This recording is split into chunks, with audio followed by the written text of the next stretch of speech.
गर्मी इतनी हो गई है ना, इतनी शदीद गर्मी है कि चूल्हे के पास जाने को दिल ही नहीं करता। ना तो दिल करता है कि रोटी बनाई जाए और ना ही सालन बनाया जाए।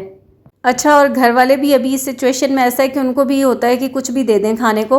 मतलब इतनी ज़्यादा कोई फरमाइशें नहीं आ रही, क्योंकि गर्मी सभी के लिए है और सबको गर्मी लग रही है। तो अभी मैंने सोचा कि बस मुझे ज़रा ऐसा कोई काम करना चाहिए कि जो मैं चूल्हे के आगे इतनी देर खड़े ना होना पड़े और बना भी लूँ। वैसे मेरा सालन कोई भी बना हुआ नहीं था, तो मुझे सालन कोई बनाना था। फिर आटे भी गूँधने थे, 2 आटे गूँधती हूँ मैं, एक चक्की वाला, हस्बैंड चक्की वाला खाते हैं और दूसरा आटा बच्चे फ़ाइन आटा खाते हैं। तो आटे भी गूँधने थे, सालन भी बनाना था। तो फिर मैंने सोचा कि मैं शामी कबाब तो रखे हुए हैं, तो मैं कुछ बना लेती हूँ। यहाँ पर ना मैंने 3 कप मैदा लिया है, उसमें 1.5 टीस्पून यीस्ट कर लिया है, हाफ़ टेबल स्पून चीनी डाली है, हाफ़ टी स्पून नमक डाला है और 1/3 कप कुकिंग ऑयल का डाला। फिर नीम गर्म दूध ले लिया है, 1 कप के जितना डो को गूँध के राइस होने के लिए रखा है। शामी कबाब फ्राई किए, यहाँ पर प्याज काटा, उसमें काली मिर्चें, लेमन का जूस, नमक वगैरह डाल के रखा है। फिर सॉस बना रही हूँ, यहाँ पर चिली गार्लिक सॉस डाला है, बारबेक्यू सॉस, मायोनीज़ डाली है, थोड़ी सी मस्टर्ड सॉस डालूँगी, काली मिर्चें डालूँगी, थोड़ा सा लेमन जूस डाल के और इसको सॉस को बना के साइड पे कर लूँगी। डो को बहुत ज़्यादा रेस्ट नहीं देना, इतनी गर्मी है। बस तकरीबन जितनी देर में मैंने प्याज वगैरह काटा और सॉस बनाई है ना, 15 मिनट हार्डली हुए होंगे, इतना ही मैंने इसको रेस्ट दिया। उसके बाद पेड़े इक्वल साइज़ के बना लिए थे। अब 3 कप मैदे के अंदर ना आपके जो ये बनेंगे ना सील्ड बंस, ये बनेंगे तकरीबन 7। अब एक मैंने इसको इस तरह से बेल लिया और एक बोल ले लिया, जो रोटी बेली है ना उसको इस तरीके से उसके अंदर डाल दिया। फिर मैंने शामी कबाब फ्राई किए थे वो डाल रही हूँ। आप कोई भी बर्गर पैटी हो, आपके पास कुछ भी हो, आप ले सकते हैं। मेरे पास जो चीज़ थी मैंने उसी को इस्तेमाल किया। प्याज डाला, फिर सॉस डाली है, सॉस ज़रा ज़्यादा डालिएगा। और फिर उसके बाद ऊपर एक और शामी कबाब रख लिया और इस तरीके से अब इसको मैं बंद कर दूंगी। सारी रोटी को एक तरफ से ना पकड़ के तो इकट्ठे करते जाना है और इसको बन की शेप दे लेनी है। आराम से ये इजीली प्याले के अंदर से निकल आएगा, कोई ऐसा प्रॉब्लम नहीं होगा। तो बस इसको मैंने अच्छे से इस तरीके से कवर कर लिया और ये देखें। अब इसको हाथ से अगर आपको लग रहा है कि कहीं से थोड़ा सा टेढ़ा मेढ़ा हो गया तो उसको आप ठीक कर लें। और इसी तरीके से मैं सारे बन्स बना लूँगी। अच्छा, सबसे पहले मैंने बेकिंग ट्रे को ना ग्रीस कर लिया था, ऑयल लगा लिया था।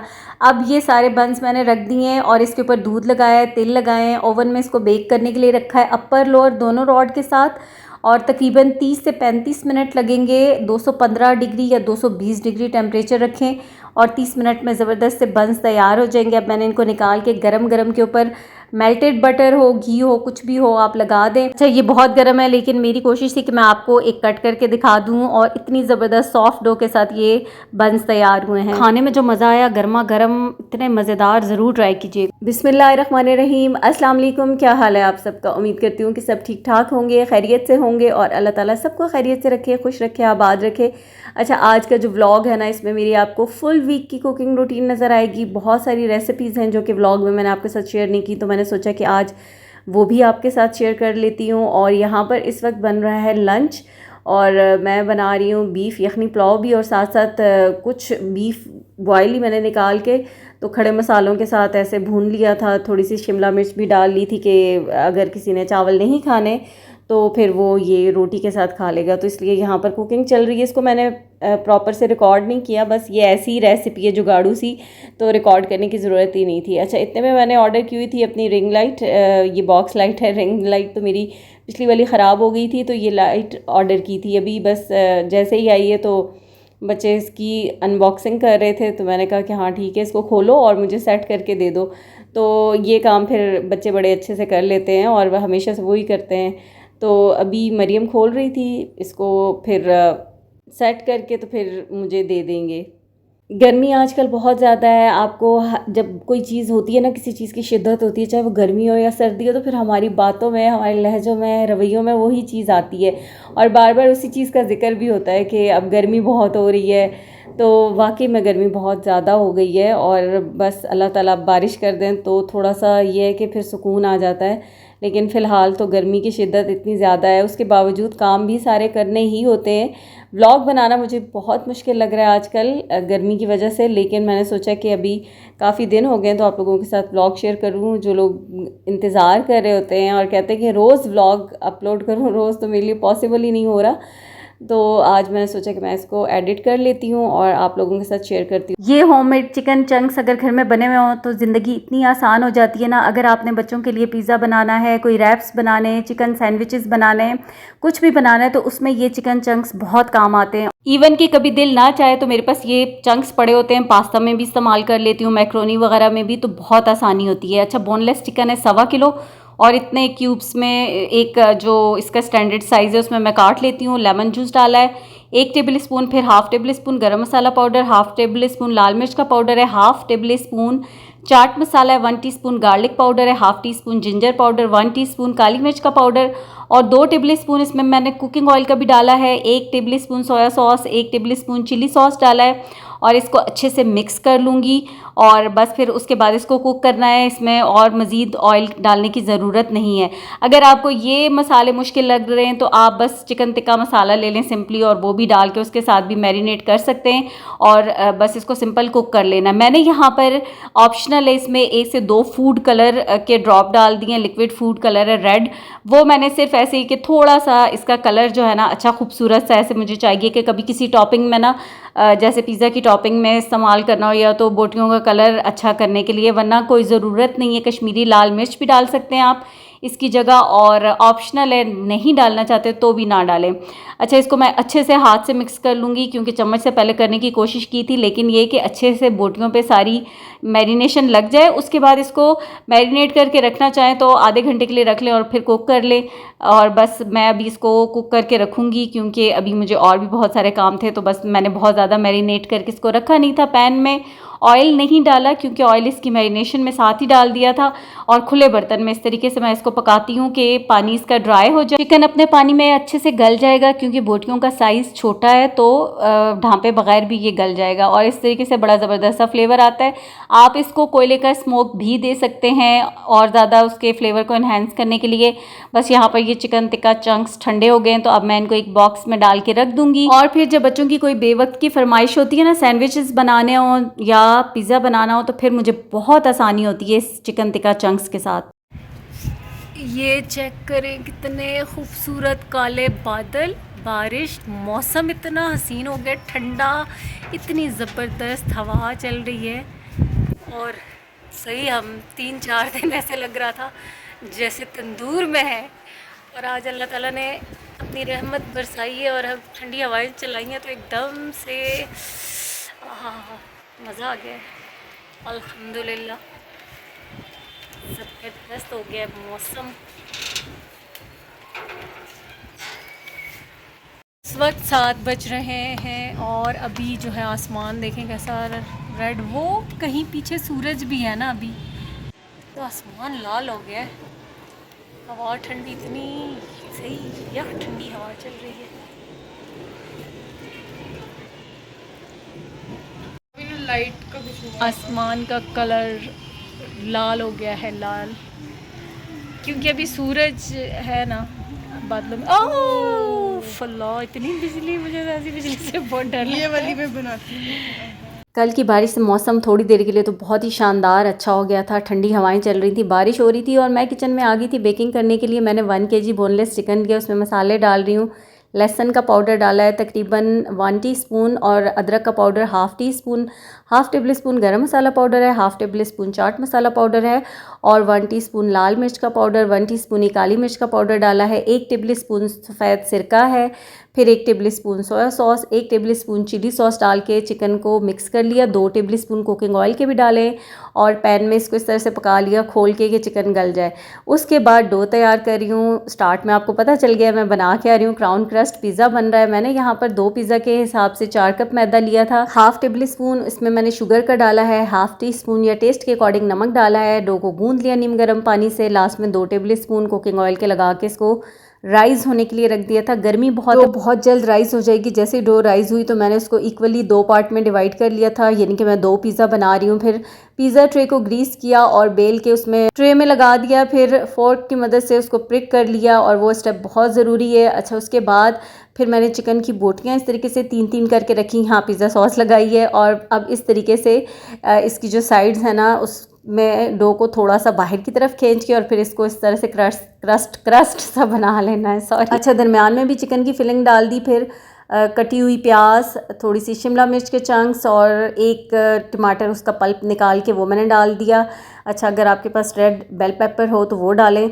और उसके ऊपर फिर मैंने बेसिल लीव्स और ऑरिगेनो स्प्रिंकल किए, चीज़ डाली है, ऑलिव्स डाल दिए हैं और पिज़्ज़ा बेक होने के लिए रख दिया है। मैंने 215 डिग्री पे रखा है और तकरीबन 15-20 मिनट लगेंगे अपर लोअर दोनों रॉड के साथ इसको ऑन करके छोड़ देना है। यहाँ वाइट सॉस बन रही है, मायोनीज़ डाली है, 2 टेबल स्पून क्रीम डाली है, 3 टेबल स्पून मायोनीज़ थी, 2 टेबल स्पून पानी का डाल के, थोड़ी सी मिक्स्ड हर्ब्स डाल के, काली मिर्च का पाउडर डाल के उसको मैंने हल्का सा कुक किया ताकि ज़रा उसमें जो फ्लेवर है ना मिक्स्ड हर्ब्स का वो अच्छे से आ जाए। और फिर ठंडा हुआ तो एक पाइपिंग बैग में डाल दिया। पिज़्ज़ा बेक होकर निकल आया हमारा, ये देखें कितना ज़बरदस्त था। और अब इसके ऊपर ये वाली जो वाइट सॉस बनाई थी ना वो इसके ऊपर लगा दूँगी मैं। और ये ज़बरदस्त सा हमारा क्राउन क्रस्ट पिज़्ज़ा जो है वो तैयार हो गया। अच्छा, चीज़ आपने देखी थी ना, थोड़ी थी तो मेरी श्रेडेड चीज़, लेकिन गर्मी बहुत है, जैसे ही किचन में वो थोड़ी देर के लिए भी रखी तो वो मेल्ट हो गई थी।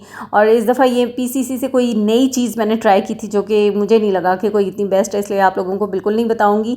वैसे मैं जो चीज़ इस्तेमाल करती हूँ वो एडम्स का ब्लॉक लेके उसको अपग्रेड करें, सबसे बेस्ट तो वही ही चीज़ लगती है। फिर उसके बाद एक और ब्रांड है, वो भी ऑनलाइन चीज़ उनकी भी अच्छी होती है, लेकिन ये वाली चीज़ बहुत ही कोई मतलब फ़जूल तरीन थी।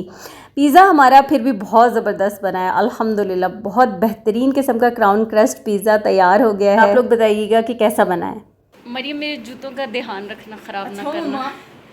ये है नेक्स्ट डे और यहाँ पर अभी मरियम रेडी थी, वो अपने दोस्तों के साथ जा रही थी लंच पे, उनका आउटिंग का प्लान बना हुआ था काफ़ी टाइम से।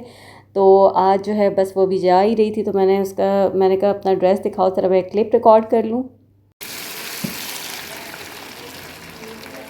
आज मेरी बेटी की फरमाइश पे बन रहे हैं 4 सदा के मशहूर मोटे चावल। और ये चावल हमने मंगवाए हैं पेशावर से, क्योंकि दराज पे मिल रहे थे और बहुत ही महंगे पड़ रहे थे। मेरा ख्याल है घर तक आते आते वो 2500 के 2 किलो मिल रहे थे। और ये वैसे एक्चुअल में पेशावर से मंगवाए हैं 150 से लेकर 200 रुपये किलो तक मिल जाते हैं।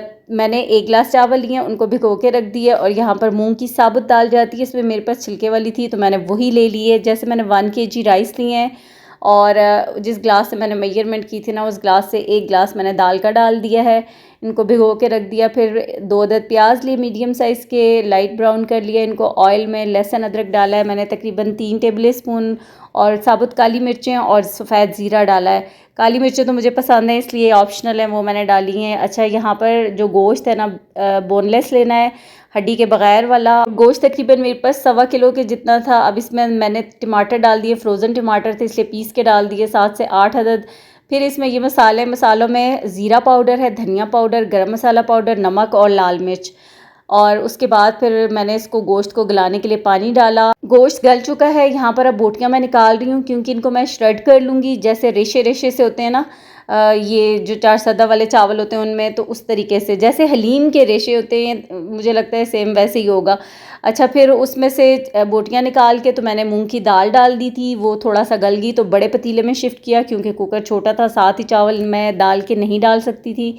अब मैंने जैसे दाल आधी गल गई ना तो मैंने चावल डाल दिए हैं इसके अंदर और अब इसको कुक कर लूँगी।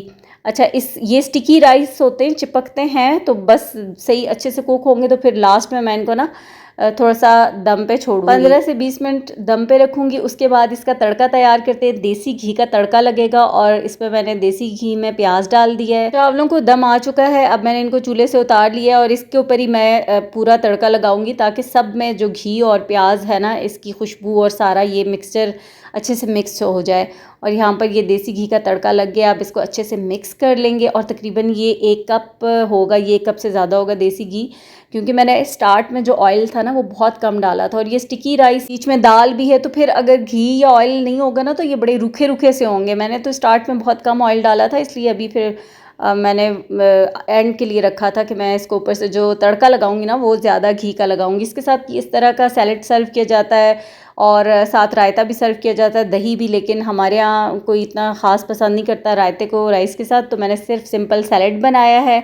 और हाँ, पुदीने वाला रायता आप बना सकते हैं साथ। और यकीनन जो पठान फैमिलीज़ होंगी वो बनाती होंगी, वो ज़रूर मुझे बताएं कि मैंने कैसे बनाया है, ये क्या गड़बड़ की है, तो कमेंट में ज़रूर बताइए। आज मेरे खाने का मेन्यू था ये ज़बरदस्त से नरगिसी कबाब या नरगिसी कोफ्ता भी आप इनको कह सकते हैं। तो चलें रेसिपी स्टार्ट करते हैं। मैंने यहाँ पर तकरीबन 4 अदद प्याज, लहसुन, अदरक, हरी मिर्चें आपको दिखा दी, फ़ाइन चॉप्ड कर लिया। फिर उसके बाद 1 किलो कीमा लिया, बीफ का कीमा है, और इसको चॉपर में डाल दिया है। जो चीज़ें हमने चॉप की थी वो भी सारी साथ डाल दी हैं। अगेन इसको चॉप करेंगे, थोड़ा सा टाइम लगा के चॉप करना होता है ताकि बिल्कुल फ़ाइन सा एक पेस्ट की शक्ल में ये आ जाए। और अभी आपको मैं दिखाऊंगी कि ये कितना फ़ाइन मैंने इसको चॉप किया है।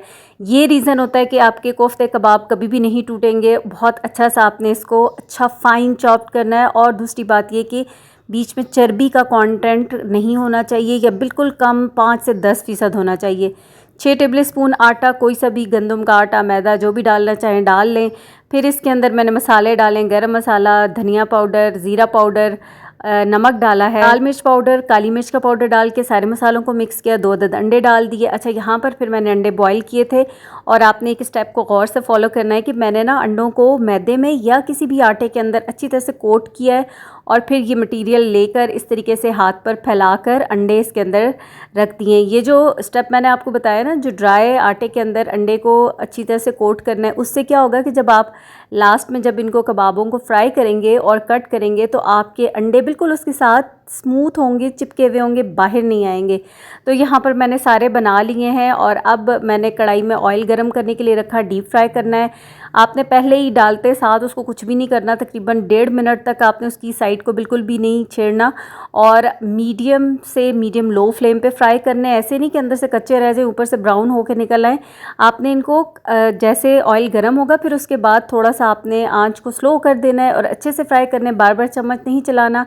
ठंडे हल्के से थोड़े से हो जाएं, इतने कि आप उनको कट कर सकें। तो तेज़ छुरी की मदद से आपने कट लगाना है, और सही प्रॉपर से उसको ना तेज़ नाइफ से कट कर देना है, तो बड़े स्मूथ से कट हो जाएंगे। साथ सैलेड मैंने बना लिया, खीरे, टमाटर, प्याज है, और हरी मिर्चें। ये हरी मिर्चें इतनी स्पाइसी नहीं है इसलिए खाने के लिए रखी हैं। काली मिर्च, नमक स्प्रिंकल कर दिया था। और ये देखें हमारे ज़बरदस्त से अल्हम्दुलिल्लाह इतने मज़ेदार ज़बरदस्त नरगिसी कबाब तैयार हैं। और ये आप स्टार्टर के तौर पर किसी की दावत में अपने मेन्यू में रख सकते हैं। यकीन करें आपकी दावत को भी 4 चांद लग जाएंगे, और आपकी सब बहुत तारीफ़ें भी करेंगे। तो बस आपने रेसिपी को एज़ इट इज़ फॉलो करना है। और मैंने किसी प्याज का पानी नहीं निकाला, कोई भी कुछ भी ऐसा नहीं किया। सारी रेसिपी पूरी वीडियो आपके सामने है। फिर भी अगर कोई चीज़ आपने पूछनी हो तो कमेंट में इंशाल्लाह मैं आपको बता दूंगी। और यहाँ पर अभी आपको टेस्ट करके दिखाते हैं। अच्छा, ये साथ में मैंने मिंट गार्लिक की सॉस बनाई है। सूखा पुदीना था, आप फ्रेश पुदीना भी ले सकते हैं। उसमें मिंट डाला था, दही डाला था, और 1 टेबल स्पून क्रीम का डाल के तो मैंने साथ की चटनी बनाई है। अच्छा, मेरे पास ये चिली ऑयल बना हुआ रखा है, आप चाहे तो साथ टमाटर की चटनी बना। आम को ना वैसे सही में फलों का बादशाह कहा जाता है। एक तो आम सबको बहुत पसंद होता है, और आम से इतने ज़्यादा मीठे बनते हैं ना, इतने स्टाइलिश किस्म के रंग बिरंगी मीठे डिज़र्ट आप बना सकते हैं। अच्छा, मैं सबसे आसान मीठा आज आपके साथ शेयर कर रही हूँ, मैंगो ट्राइफल का। यहाँ पर मैंने 1 लीटर दूध लिया है, उसमें हाफ़ कप चीनी डाली है, और उसको चूल्हे पे रख दिया है। फिर उसी 1 लीटर में से मैंने 1 कप के जितना दूध साइड पे कर लिया था। इसमें मैं 5 टेबल स्पून डाल रही हूँ वनीला कस्टर्ड के। आप मैंगो कस्टर्ड भी डाल सकते हैं, मतलब दोनों का अच्छा फ्लेवर आता है। अच्छा, जैसे ही दूध में उबाल आने लगा तो मैंने कस्टर्ड इसमें डाल दिया जो घोल के रखा था। कस्टर्ड को हमेशा लो फ्लेम पे पकाएं, और हमेशा कोशिश करें कि लकड़ी के स्पून से ही उसको पकाएं, और चम्मच चलाते रहे। अब मैंने इसको लो फ्लेम पे पकाया है। और जो ट्राइफल के लिए कस्टर्ड होता है वो कभी भी बहुत थिक गाढ़ा नहीं होता। अगर बहुत थिक होगा, जब आप उसमें बाकी की चीज़ें डालेंगे ना, तो वो बिल्कुल सेपरेट चीज़ें होती हैं, फिर वो कस्टर्ड का फ्लेवर ही उन चीज़ों में नहीं जाता। 3 लार्ज साइज़ के आम लिए, और इसमें मैंने कुछ के क्यूब्स काट लिए और पल्प बना लिया। अब इसमें 2 कप के जितना मैंने मैंगो पल्प डाला है, और बाकी इस तरह से क्यूब्स में कट करके तो ये भी इसमें डाल दिए। अच्छा, कस्टर्ड यहाँ पर ठंडा हो गया तो तब मैंने डाला है। ये एक टी केक था, इसको भी इस तरह से चौकोर पीसेस में, छोटे छोटे स्लाइसेस में कट करके वो भी मैंने डाल दिया, और इसको हल्के हाथ से अब मिक्स कर लूँगी। अब देखा है आपने कि जो कस्टर्ड था वो थिक होने के बाद इतना हो गया है, जो उसकी कंसिस्टेंसी आपको नज़र आ रही है। तो ये कंसिस्टेंसी जो होती है ना, ये बिल्कुल परफेक्ट होती है, क्योंकि अभी ये जो फ्रूट केक है वो भी सोक करेगा, और बाकी चीज़ें जाके तो फिर ये अच्छी इसकी सही से ट्राइफल की ये बेहतरीन कंसिस्टेंसी होती है, और इतना ही होना चाहिए। अभी तो ये मज़ीद ठंडा भी होगा। अच्छा, यहाँ पर मैंने ग्लासेस में नीचे भी एक केक की लेयर बिछा दी थी, और ट्राइफल डाल के तो ऊपर अब ये जो पल्प मैंने कुछ छोड़ दिया था ये ऊपर मैं डाल दूँगी। गार्निशिंग तो कोई भी कर सकते हैं ऊपर सिंपल। अब ये जो पल्प डालने के बाद मैंगो के कुछ चंक्स भी रख सकते हैं, लेकिन बस मैंने यहाँ पर ये जो कोकोनट होता है ना, कश किया हुआ ये डाल दिया और ऊपर थोड़े से बादाम डाल दूँगी या चाहे तो पिस्ते डाल दें। तो ये हमारा मैंगो ट्राइफल इतनी जल्दी बनकर भी तैयार हो जाता है और खाने में भी बहुत मज़ेदार। मीठा आप अपने हिसाब से एडजस्ट कर सकते हैं, जो मैंने रेसिपी में बताया उससे ज़्यादा भी कर सकते हैं।